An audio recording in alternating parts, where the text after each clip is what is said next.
Good morning, children. Today we'll start a new topic which is very easy, but it requires a lot of thinking, it requires a lot of imagination and writing skill.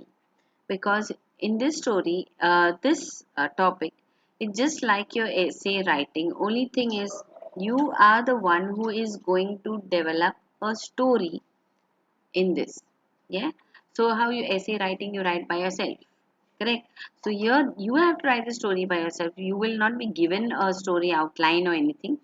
Just the starting of the story, the starting words will be given, or the ending words will be given. Yes. Or maybe they may give you a moral and tell you write a story according to the moral.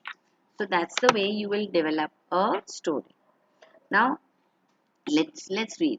How to develop a story. Read the given idea and visualize the character and the situations. So, like supposing an idea is given, and you can say from that day he was a changed person.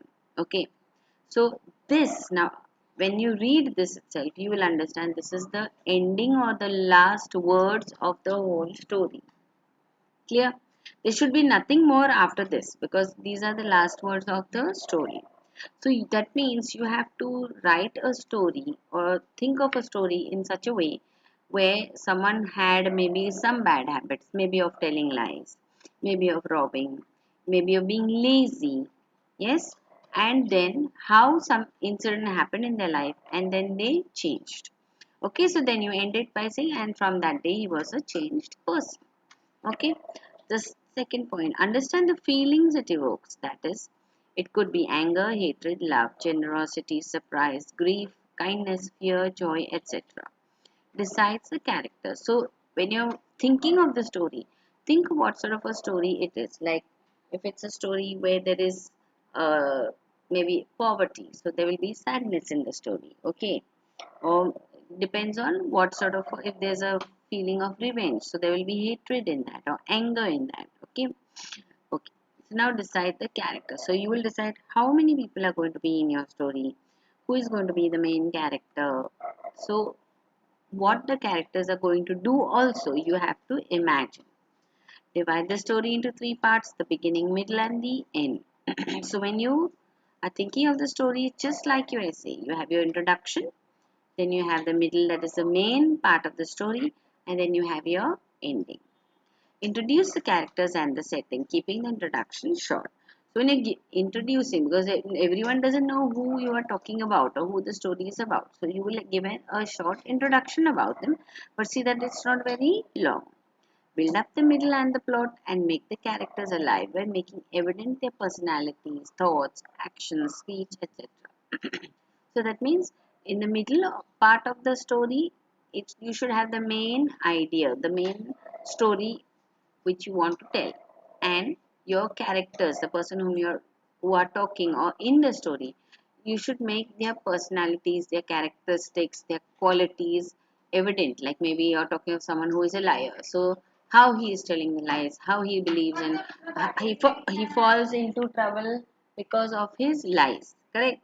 So that's all the thoughts, his actions, what he did, how he told a lie, and to cover that lie, he told more lies. Okay, so that all will be part of your main story. Close the story by resolving the issue favorably or otherwise. So, ending of his story will be something maybe like where he learns a lesson. So, he changes into a new person, he changes into a new leaf.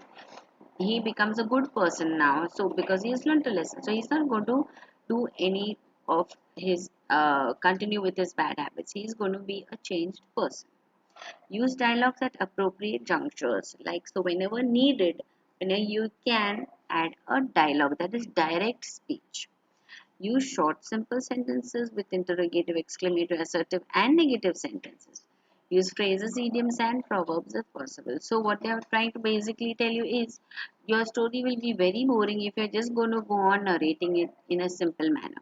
Try to add direct speech, try to add questions, try to add something which shows maybe shock, happiness, so exclamatory mark. Okay, so use even some figures of idioms, like what you say muhavre in Hindi. Okay, so you can add that also, like uh, Every dog has his day or something like that, okay?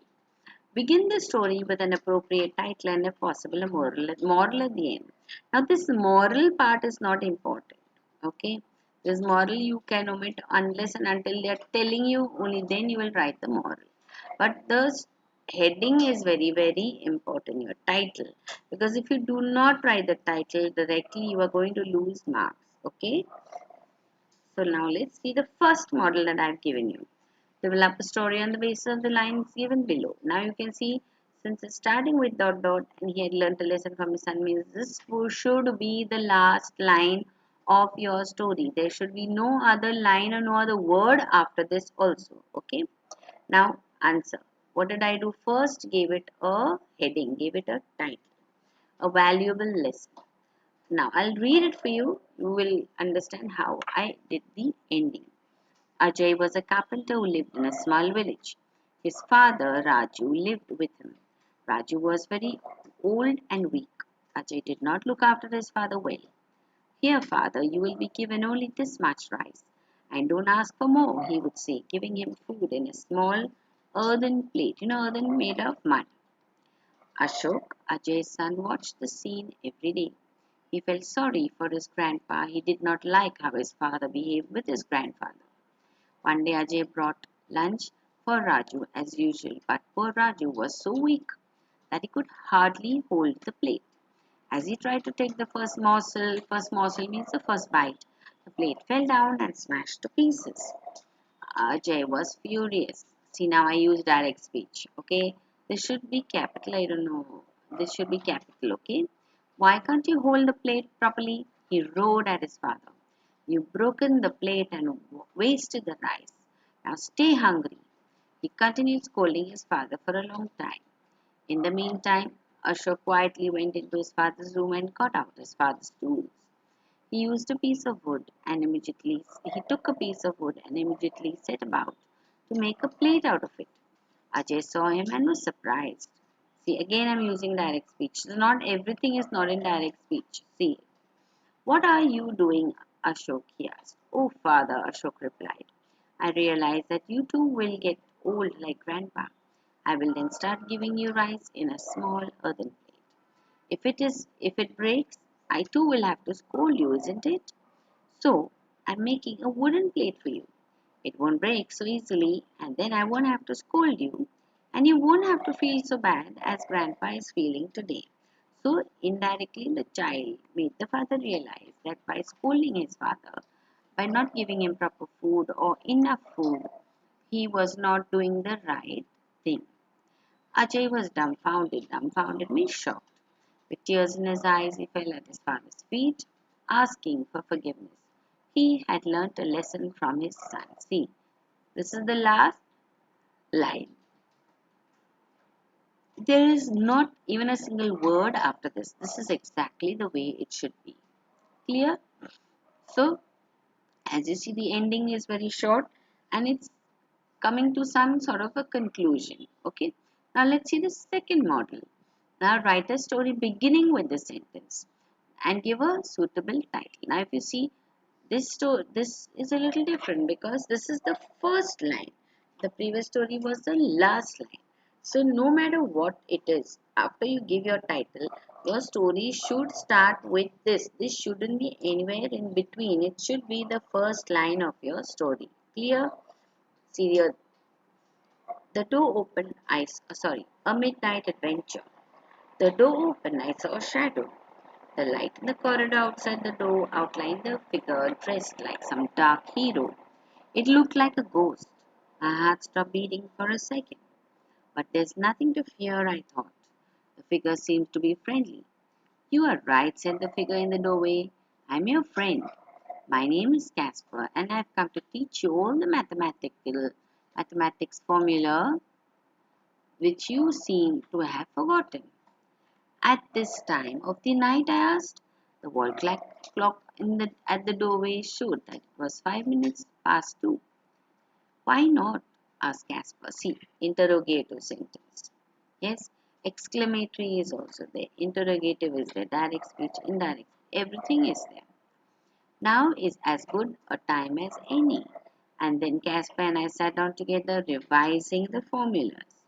Never before had this dreaded subject. Why dreaded subject? That means this child hated the subject maths. Okay? He was scared of it. Seemed so simple. I was amazed. Could maths actually be so easy? The way Casper explained the formulas and the application, maths seemed just like child's play, means it seemed extremely easy. Suddenly, there was a loud ringing sound. It was the alarm set for 5 o'clock that had gone off. In a trice, Caspar had disappeared. I jumped out of the bed and looked around. It was still dark and the door of the bedroom was open. I usually closed it when I switched the AC on. The AC was on, and so was the corridor light outside. I looked about wildly. Had Caspar really come, or was it only a dream? So here, my ending I made it a little different. It's something like a suspense. It's like you anyone's guess what could have happened or what may have happened, whether it did happen or didn't happen also. One thing, however, was certain. Every maths formula I had learned seemed to be crystal clear in my mind, crystal clear, absolutely clear. The maths paper was in the morning and I had been cramming all the formulas into my head the evening before. Cramming means just stuffing everything inside his head, like too cramped up, no space. Could it be that I recalled the formulas because of my study? Or had the cape hero really come? So this is what I said. The story is ending in a suspense. Okay. So now I will give you a few more, but this is for today. When I finish typing and that time I will send you some more. Maybe not immediately right now. I may send you later on after I finish explaining the next topic. Then so once I finish the portion, you can just sit and write these things. Okay. Clear? I hope you'll have got the idea. The very important thing when you're writing a story is your title. And second thing is if you have to begin with the story, start with the first word which is given. Or if you have to end with the words that are given. You are not supposed to write this in between anywhere else. Okay? Clear? Okay. Thank you and do have a good day.